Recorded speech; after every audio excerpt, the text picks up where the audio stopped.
నేను నా ప్రారబ్ధవశమున మొసలి నోటికి చిక్కినాను.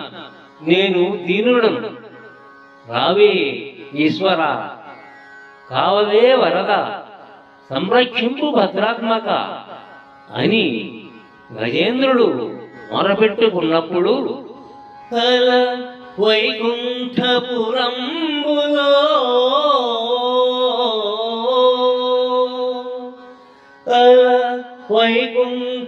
వైకుంఠపురంబులో నగరిలోన ఆమూల సౌధంబుదాపల కల వైకుంఠపురంబులో నగరిలోన ఆమూల సౌధంబుదాపల మందారవనాంతరామృత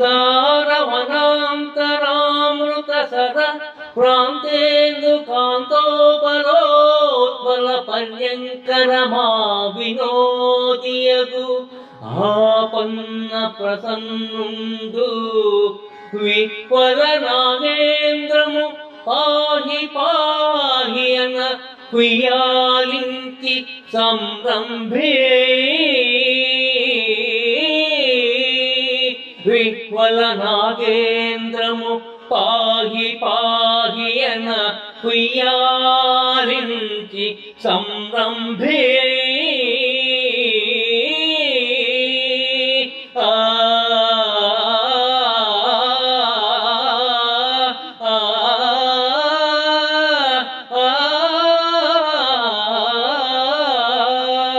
విహ్వల నాగేంద్రము పాహి పాహి అన కుయ్యాలించి సంరంభే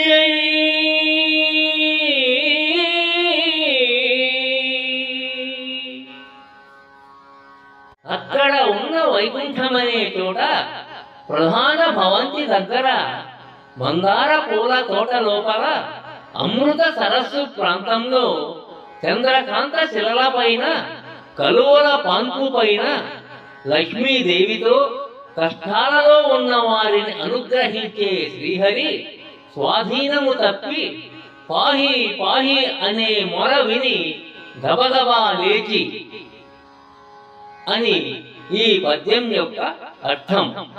ఎంతో నిగూఢమైన ఆధ్యాత్మిక సారాన్ని పోతన ఈ పద్యంలో నిబిడీకృతం చేసిన విధాన్ని గమనించండి.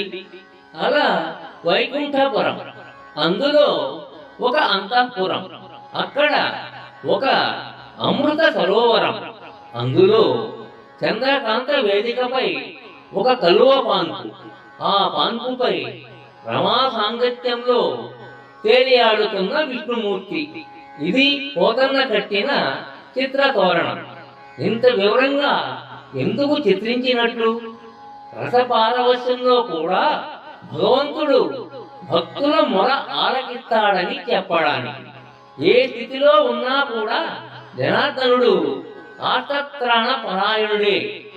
జీవాత్మ పరమాత్మలకు మధ్య ఎంత దూరం ఉన్నా ఆర్తి అన్న వారధి దానిని ఎలా అనుసంధానిస్తుందో తెలియజేసే అద్భుత పద్యం ఇది.